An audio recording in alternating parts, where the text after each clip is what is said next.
Lectoras, lectores, qué gusto saludarles. Nosotros estamos en Libros Militantes, sitio en el que nos encontramos en tanto nuestro inalienable derecho ciudadano a poder recomendar a quienes se nos aproximen los libros que nos apasionan. El día de hoy estamos acá Imanuel Canellada, Marilina Barona, Antonio Hernández Estrella, Víctor Santana y Eduardo Limón, quienes venimos a eso justamente, charlar acerca de libros y recomendarles cosas chidas. ¿Cómo abrimos? De ¿Quién libros que empieza? nos movieron el corazón, que nos Eso. late a la izquierda. Eso justamente, nos interesa muchísimo. O que nos sacudieron profundamente. Si quieren, empiezo yo porque yo quedé pendiente, ya quedaban unos pocos segundos del último programa, del programa anterior, y entonces apenas mencioné el título, el autor, y bueno, yo espero que la gente esté a la expectativa y esté esperando. Bueno, sí, va a continuar ahora. La puta una semana de Babilonia. pensando, Sí. ya va a hablar del libro. Me levanto con qué A ver voy a si es decir. cierto. Sí, a ver, La puta de Babilonia de Fernando Vallejo. ¿Por qué este libro? Bueno, es un libro que a mí me sacudió mucho. Yo lo leí en el 2007, sí, cuando salió. Me sacudió muchísimo, profundamente, y me dio muchos argumentos. Pero ¿por qué La puta de Babilonia de Fernando Vallejo? Primero porque tenemos que entender que la institución de la Iglesia Católica, y hablo de la institución de la Iglesia Católica, no hablo de la religiosidad de cada una de las personas, ni de sus creencias, ni de su espiritualidad, eso es absolutamente libre. Hablo de la institución de la Iglesia Católica como institución política, social y cultural que tiene 2000 años sobre la tierra. Enemiga natural de la izquierda, siempre lo ha sido. No nos podemos hacer patos en ese sentido. No, todavía el año pasado, durante la campaña, por lo menos en el Bajío, yo en ese momento estaba en el Bajío, estaba en Aguascalientes, y desde los púlpitos los sacerdotes les pedían a los feligreses que votaran por el PRIAN, por la candidata del PRIAN, y que no votaran, porque se iban a ir al infierno, por la candidata de Morena, ¿no? Por Claudia. Esto estaba pasando el año pasado, ¿no? La Iglesia Católica actuando como institución política social, insisto, no... quiero dejar muy claro que no me estoy metiendo con la religiosidad ni la espiritualidad de cada quien, sino con una institución que durante 2000 años, salvo las cismas, ¿no? Como la teología de la liberación, que sí estuvo ahí, que está militando en la izquierda, salvo esas excepciones, la cúpula es una institución represiva que ha perseguido a la izquierda sistemáticamente desde el siglo XIX, y desde mucho antes ha cometido muchísimos crímenes. ¿Y qué es lo que hace Fernando Vallejo con su estilo desparpajado, irónico, cínico, lleno de veneno? Lo que hace es un estudio exhaustivo, como yo nunca había visto, enormemente documentado, de todos los crímenes que la Iglesia Católica ha cometido desde su fundación hasta ahora, hasta los casos de pederastia que han salido, bueno, no hasta ahora, hasta el 2007, hasta los casos de pederastia en los que los sacerdotes han salido impunes porque hay un aparato judicial que los encubre, porque son hombres santos y porque son los representantes de Dios en la tierra, y eso hace que puedan estar al margen de la ley y puedan cometer terribles crímenes como el de la pederastia, el de la pedofilia, y no ser juzgados, ¿no? Entonces, bueno, es una documentación exhaustiva, y desde, por ejemplo, la persecución en la Edad Media, empieza con esto, con los cátaros, este grupo de personas que no estaban de acuerdo con la puta de Babilonia, que es el Vaticano, por los excesos, por la riqueza en la que vive, por el pecado permanente en la que vive, y por eso le llaman la puta de Babilonia. Los cátaros le decían así, citando a la misma Biblia, al Vaticano y al papado le llamaban la puta de Babilonia. Y por eso se llama así el libro, este ensayo. Y empieza con estos cátaros que fueron perseguidos con una hazaña brutal, ¿no? Y cuenta diferentes momentos de esta persecución contra los cátaros. Los cátaros, bueno, pretendían seguir la doctrina de Cristo de una manera mucho más auténtica, hablaban de pobreza, tenían un tipo de organización mucho más igualitaria y no reconocían al poder del Papa. Y esto molestaba mucho al Papa, ¿no?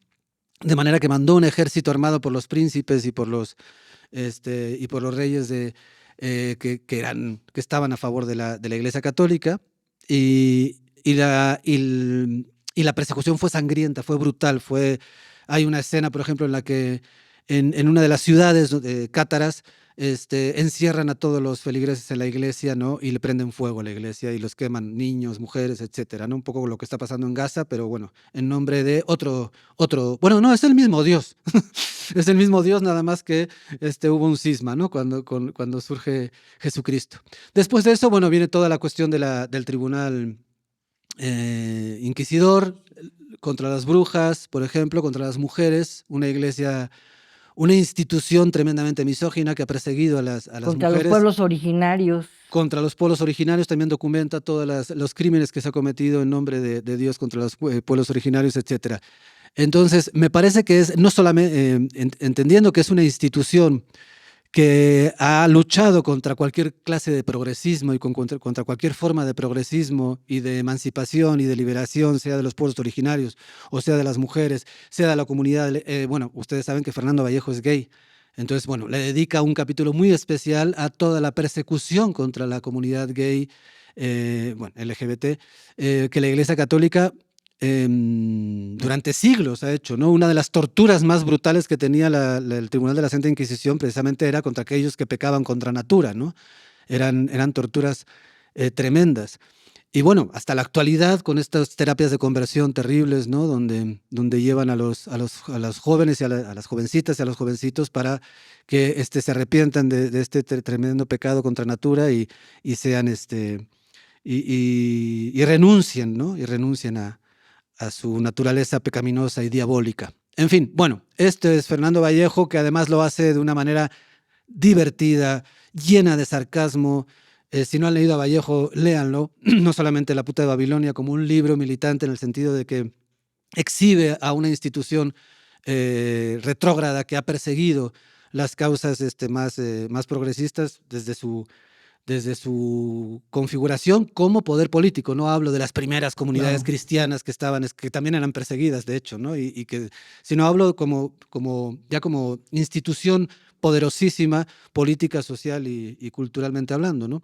Entonces, bueno, pero si no, lean, por ejemplo, y La Manuel, Virgen de los Sicarios. En el siglo XX, la Iglesia hace una equiparación del diablo, es decir, ubica pues en general todas las prácticas diabólicas las asocia al comunismo. Es decir, ahí desde esa posición ideológica, ¿no? Y sobre todo de temor a la sociedad, si tú les haces caso a los comunistas, estás con el diablo. Te das cuenta de este trasfondo de los intereses a los que está esta iglesia, ojo, no la espiritualidad, no el catolicismo, sino esa institución al servicio de los poderes oligárquicos a nivel global. Ahora, también habría que decir que Vallejo, la cosa que odia después de la iglesia es al comunismo, ¿no? Bueno, sí, Vallejo es un aliado peculiar, es un aliado peculiar.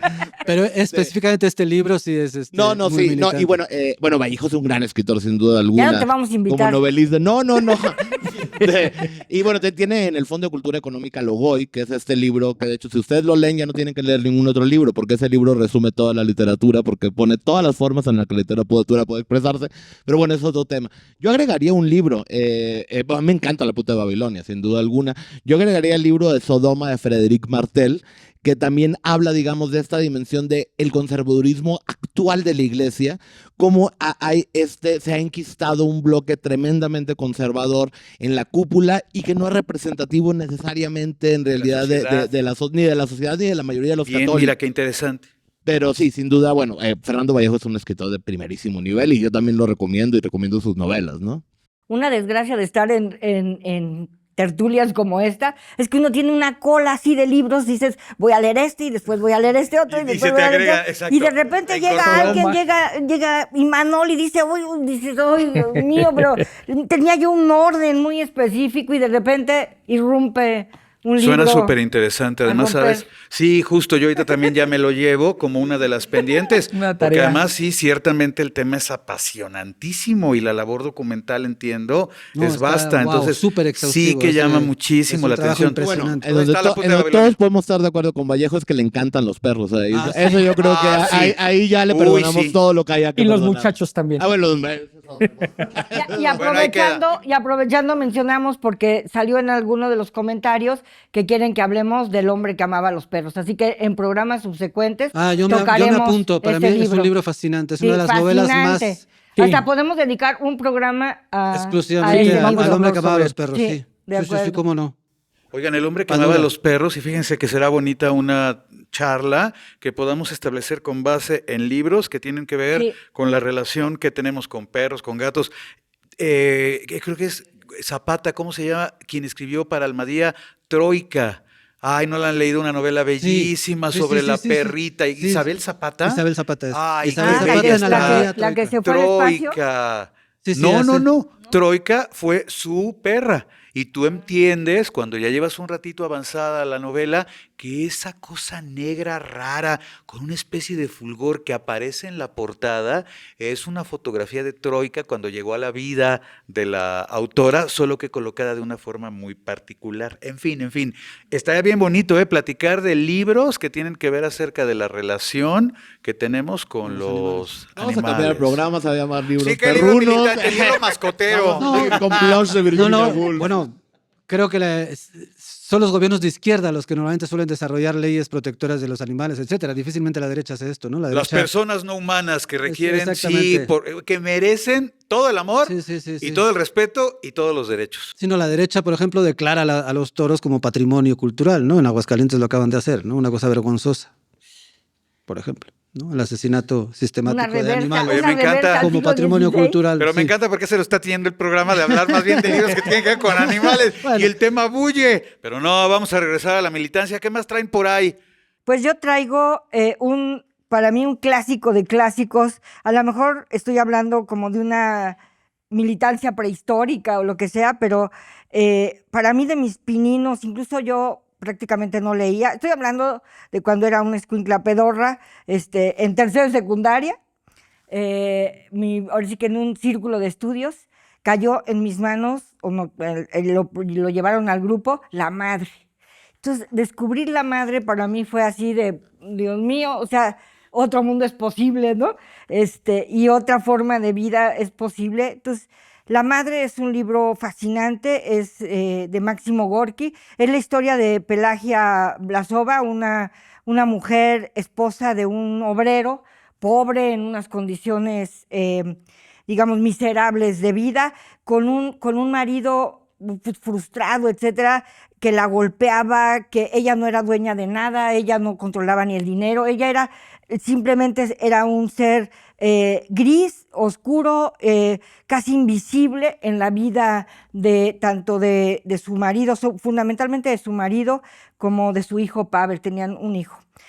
Muere el marido por enfermedad, porque además así un macho que dice, a mí no me van a andar llevando a un hospital, y se muere, ¿no? Acto seguido se muere.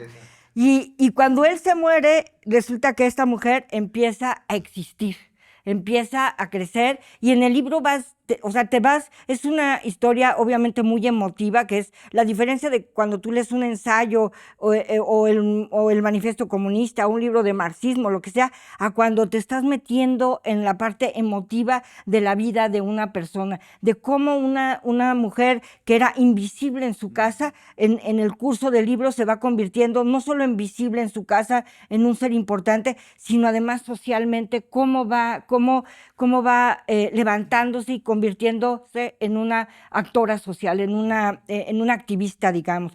¿Qué le va produciendo a ella los cambios cuando descubre que su hijo, que estaba cada vez más callado, etcétera, que llegaba muy tarde y curiosamente no bebido?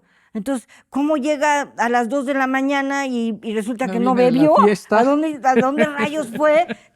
Y además regresa con libros. Entonces empieza a decir, algo le está pasando a mi hijo porque está actuando no como actúa el grueso de la gente, y además está muy alejado de sus amigos con los que había crecido. Y un día el hijo le dice, ¿puedo traer unos amigos a la casa? El hijo empieza incluso a acercarse a ella, a tener un trato no como el que había recibido ella, sino como persona.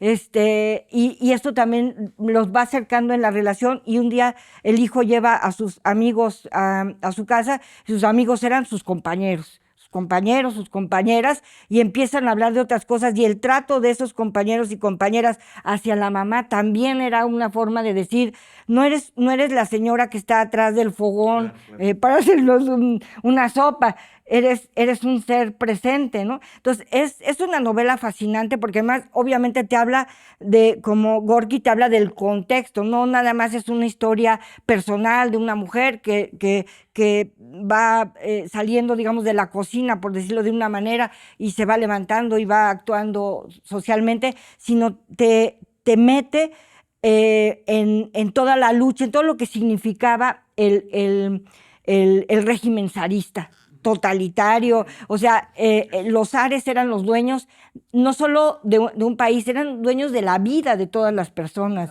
de los bienes, de las almas, como tú dices, de todo, ¿no? De la religión, de todo absolutamente. Entonces, no tenían derecho absolutamente a nadie. Y de repente empieza a descubrir, ahora sí que, como decía yo, que otro mundo es posible, que la gente puede tomar en sus manos el cambio, ¿no? Y entonces es muy emocionante la novela, porque realmente la empiezas a leer, aparte te atrapa así totalmente, y te hace que tu corazón empiece así a latir cada vez más rápido, y es muy, muy, muy emotiva, y te presenta así el panorama completo. Esto ocurre en 1907, son como que las primeras insurrecciones fuertes, que pues, es como si estuviéramos hablando nosotros del 85, del 88, del 68, de esos primeros latidos que da la sociedad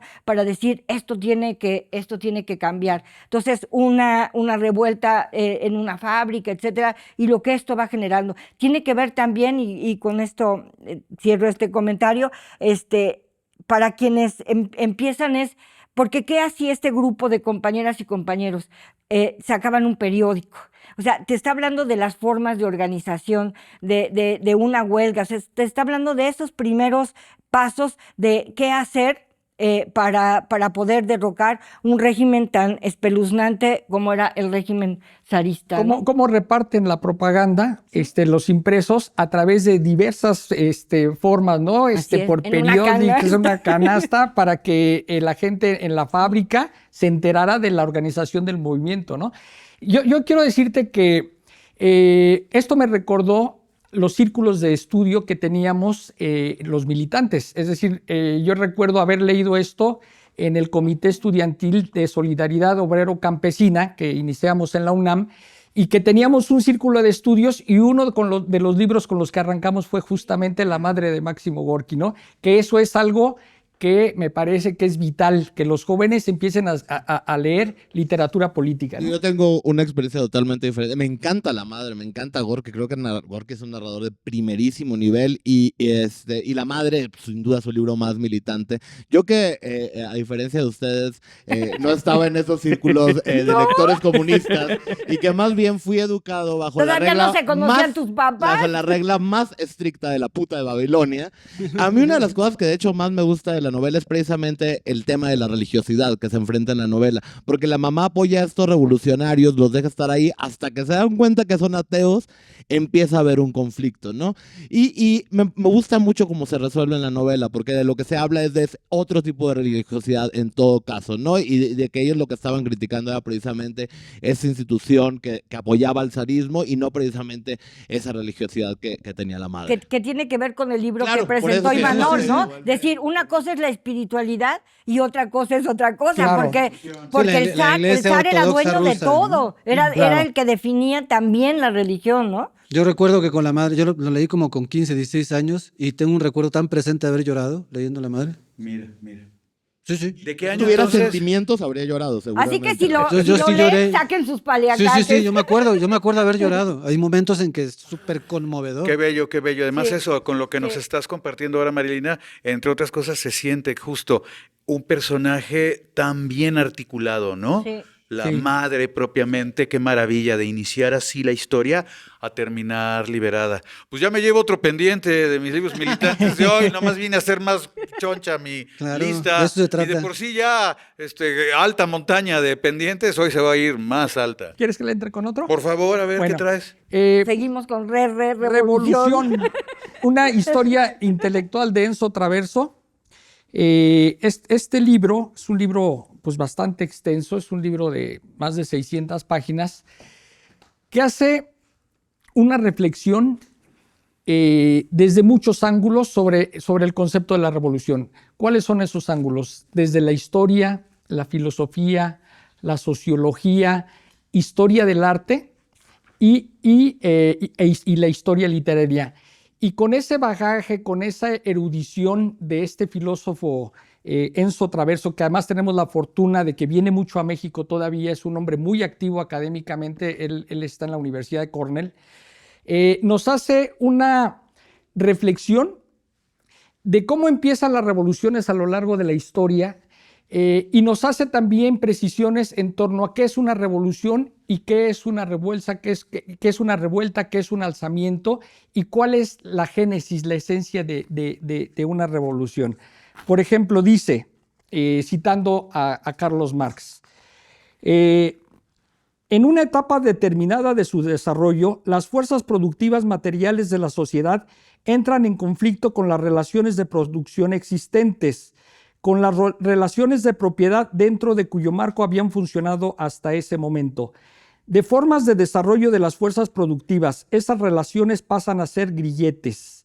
Comienza entonces una era de revolución social. Los cambios en el fundamento económico llevan tarde o temprano a la transformación de toda la inmensa superestructura. ¿Qué está diciendo? Que cuando un modelo económico empieza a fallar en el reparto de la riqueza social, empieza el germen o la hidra de la revolución.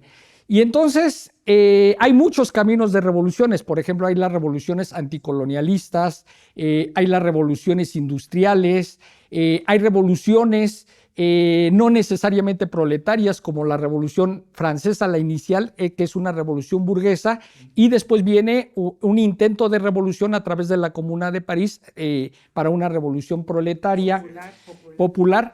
Pero lo interesante del libro es que es exquisito porque su ángulo no solo es de retratar los hechos, sino de asociarlos a eventos artísticos, a eventos literarios. Por ejemplo, nos da un retrato de la Revolución de Octubre del 17 en Rusia. Y entonces nos da la bibliografía literaria que va asociada a esos movimientos. Por ejemplo, Máximo Gorki. La Revolución Mexicana, ¿no? También hace un repaso de los artistas o los cuadros o las obras de arte que de alguna manera sintetizan ese periodo histórico y también los autores que van atrás de ellos, como Martín Luis Guzmán, como Nelly Campobello, como Mariano Azuela, y en general a lo que nos lleva es a entender que las revoluciones van más allá de los deseos de las personas. Es decir, las revoluciones no se programan, las revoluciones son parte de una evolución histórica de las sociedades que aparecen cuando menos las esperamos. Es decir, cuántas veces en México estuvimos pensando, vamos a hacer una revolución y empezamos con este movimiento, el movimiento campesino, el movimiento obrero, el movimiento popular, y nos dimos cuenta que la transformación venía por otro lado, ¿no? Entonces, este libro es bien interesante porque lo que pretende no es dar una doctrina o una idea de por dónde caminar, sino de que a partir del conocimiento histórico de todas las revoluciones nos hagamos un planteamiento de qué hacer ahora, porque los problemas ahí están. La desigualdad social, los salarios bajos, los niños que no están todavía protegidos, que todavía hay muchas juventudes y muchos niños que están actuando como fuerza laboral, la prostitución, el tráfico de personas y nuevos ingredientes que no existían en el siglo XX y en el siglo XIX, como la aparición de los grupos delictivos que ya tienen un posicionamiento incluso financiero.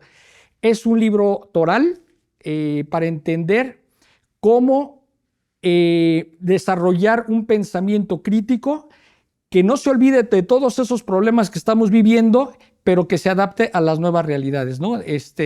Me encanta cómo termina su libro Enzo Traverso, cuando dice: las revoluciones no pueden programarse, siempre vienen cuando menos se las espera.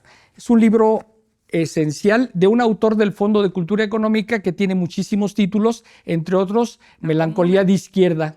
¿La Comuna no es de él también? No, ese es de Lizagaray y de ese hablaremos en el próximo programa. Ay, mira, justo iba a pedir eso, La Comuna de París, que es también otra historia apasionante y que sí, justo cimenta la narrativa o el estudio historiográfico en este sentido estricto en el hecho del cambio que existe entre aquella primera Revolución Francesa de carácter eminentemente burgués y que luego se ancla en lo social a través precisamente de fenómenos como lo que sucedió con la Comuna de París, pero bueno, de ello platicaremos. Fíjate que Luis Villoro, en sus últimos años, cuando se acercó a los zapatistas, etcétera, él decía, él fue fundador y apoyó muchísimo, por ejemplo, al Partido Mexicano de los Trabajadores, pero en sus últimos años él decía, qué bueno que exista el movimiento sindical, qué bueno que exista el movimiento LGBT, qué bueno que existe el movimiento fuerte de las feministas, qué bueno que exista esto, los que están en el en la Cámara de Diputados, etcétera, porque la izquierda tiene que entrar por todas las vías, que es un poco lo que dice él, porque ahora sí que alguna va a pegar. Entonces, y si no y si no estamos en todos los espacios los va a ocupar la derecha. Entonces, ocupemos todos los espacios posibles. Y sobre todo a partir del conocimiento. Él hace un repaso de todos los pensadores y de todos los historiadores de los movimientos de izquierda. Entonces, eso también es muy rico porque no parte de la nada, ¿no? Que es un abanico. Sino va haciendo ese recuento y la verdad es que es una lectura, diría, no solo política, sino también cultural, porque te abre un abanico bien interesante de lo que sucedía en el mundo del arte y en el mundo de la literatura asociado a los movimientos revolucionarios. Víctor, ¿qué traes? Sí, ya nos estamos acercando al final del capítulo, de manera que Vic, lo increíble es, hablaron de movimientos que no triunfaron y se tomaron 26 minutos. Yo voy a hablar de uno que sí triunfó y me va a tomar 3. Como ustedes saben, como muchos de ustedes saben en su casa, los gays somos los mejores en todo. Y una de las cosas en las que somos mejores es en los movimientos sociales. Los gays tenemos apenas 75 años de movimiento gay ininterrumpido y somos la envidia de todas las minorías. Brincos dieran el resto de las minorías, nos ven los palestinos y no saben cómo lo hicimos. Entonces, en 75 años el movimiento gay ha tenido este reconocimiento y se debe en gran parte a Harry Hay. Y este es un libro que tenemos en el Fondo de Cultura Económica que se llama El problema con Harry Hay, de Stuart Timmons, y nos habla de una biografía complicadísima de alguien extremadamente adelantado a su tiempo, porque si bien ahora actualmente los derechos de las minorías sexuales son absolutamente, sobre todo en México, en Estados Unidos y en algunas partes de Europa, son entendidos como conquistas ya ganadas. En el momento en el que a Harry Hay se le ocurre la idea de crear un movimiento, eso estaba lejísimo. Tan solo pensemos que entre que Harry Hay piensa hacer un movimiento gay en 1932 a que lo hace en 1950, pasan 18 años, porque durante esos 18 años toda la gente pensaba que estaba totalmente desquiciado y que cómo se le ocurría a alguien creer que se podía hacer un movimiento de ese tipo. Harry Hay es un militante súper interesante porque aparte es un militante que cambia. Bueno, en cuanto a militante le pasa eso, ¿no? Él era militante del Partido Comunista, los comunistas lo corrieron por gay y los gays lo corrieron por comunista. Entonces, bienvenidos a la historia de mi vida. Entonces por eso me cae muy bien también Harry Hay, pero digo, él lanza la Sociedad Matachín, que es el primer movimiento gay en 1950. En 1953 ya lo habían expulsado de la Sociedad Matachín, y en los 70, después de Stonewall, lanza otro movimiento que se conoce como las Hadas Radicales, y que fue un posicionamiento de los gays, empezar a tener soberanía, tener espacios, tener tierras donde desarrollar, digamos, todo nuestro potencial homosexual. El libro es un libro maravilloso. Stuart Timmons fue un amigo muy cercano de Harry Hay, entonces hace esta biografía sorprendente de un militante de los que no le voy a decir nada más, pero es absolutamente contradictorio, complicado, como seguramente muchos de los militantes que nos están viendo. Pero qué maravilla. Izquierda homófoba no es izquierda, que quede claro. Así es. Quede claro. Justo. Oye, qué maravilla. A ver, muestra la portada. Que de todos modos vamos a tener oportunidad después de mirar las cubiertas de los libros, las portadas de los libros que hoy les recomendamos, pero qué maravilla. Bueno, ahí está. El punto es ese, bárbaro, ¿eh? Y eso, movimiento triunfador y poderoso, y hoy más visible y más importante y empoderado que nunca Sí, desde la mejores, génesis. también por eso tenemos que Eso tendrá que ver. Oigan, creo que ya nos vamos, ¿no? Ya llegamos al final de Libros Militantes, según yo, ¿no? Sí, Estamos ya quedan al unos borde pocos segundos. de despedirnos. Recordar que somos colaboradores del Fondo de Cultura Económica, pero que estamos aquí porque nos gusta, tenemos la adicción de recomendar libros.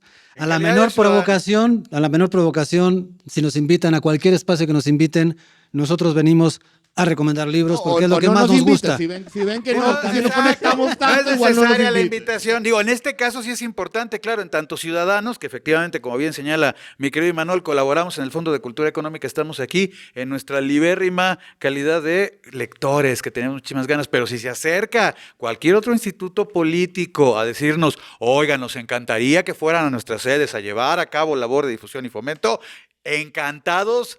Vamos. Pero de nuevo no se sientan obligados para nada. Exactamente. El punto es, por supuesto que estamos Que disponibles. nos digan, y nos los invitamos, encantará. pero no hablen de la Hacemos iglesia un ni de los gays. Hacemos un resumen de los libros que se Pues comentaron. tendrá que ser rapidísimo porque ya estamos Ok. al borde. La puta de Babilonia de Fernando Vallejo, El problema de Harry Hay de Stuart Simmons y La madre. La La madre de Máximo. Máximo Gorki y Revolución de Enzo Traverso. Qué maravilla. Bueno, pues ahí quedan todas las Ah, no, de recomendaciones. este no hablamos, no, eso está aquí. No, yo aquí también, yo en traía la otro, pero radioactivo. yo tengo uno, pero lo dejo pendiente para Para otro día que próximos me dé la vuelta programas. por acá. Con todo gusto acá se los recomiendo. Y bueno, la maravilla es eso. ¿Qué tema habrá? entusiasmo. Siempre. Eso, y nuestro entusiasmo. Bueno, cuídense, ya nos Nos vamos. vemos. Muchas Adiós. gracias.